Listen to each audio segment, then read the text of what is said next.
So, end of year exams are coming really soon for many of us, and our note-taking skills may have gotten lazier and lazier as the semester went on, myself included. So in this video, I will tackle a few tips and tricks that may help you make better and faster and more efficient study notes.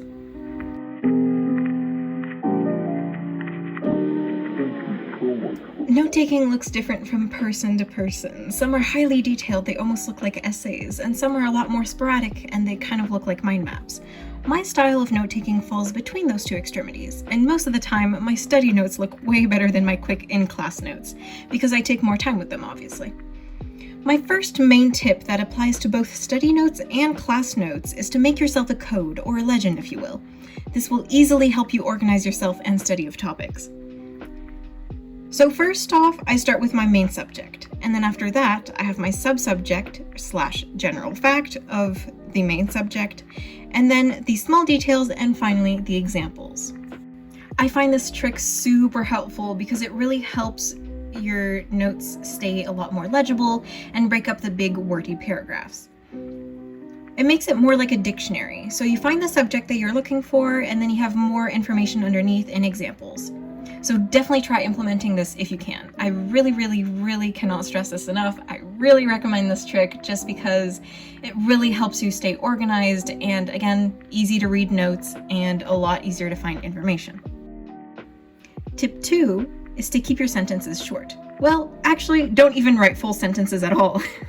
Skip the filler words like descriptive adjectives that aren't necessary or words like the and stuff like that. So keep the key words and main details. I have a good example of simplification on screen right now. I actually have no idea who Sir Wellington is since I just made him up on the spot, but I'm sure he's a wonderful fellow.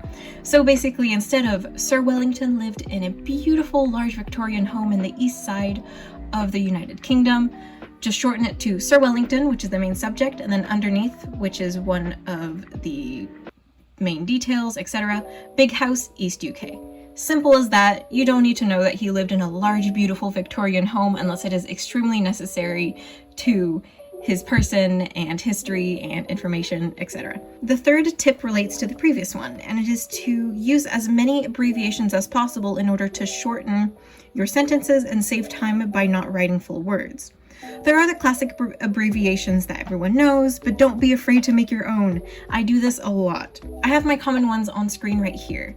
So the W/ usually means with. The little swirly A is usually at, that we usually use in emails and whatnot. The plus is usually used for and. BC or BEC is usually short form for because. SMTH is short for something, and something meaning like the actual word something, not something. EX or E.G is used for the word example. The arrow I use as a symbol for to, and then ETC for etc. Everyone uses that. And again, create your own in order to accommodate your code and everything else.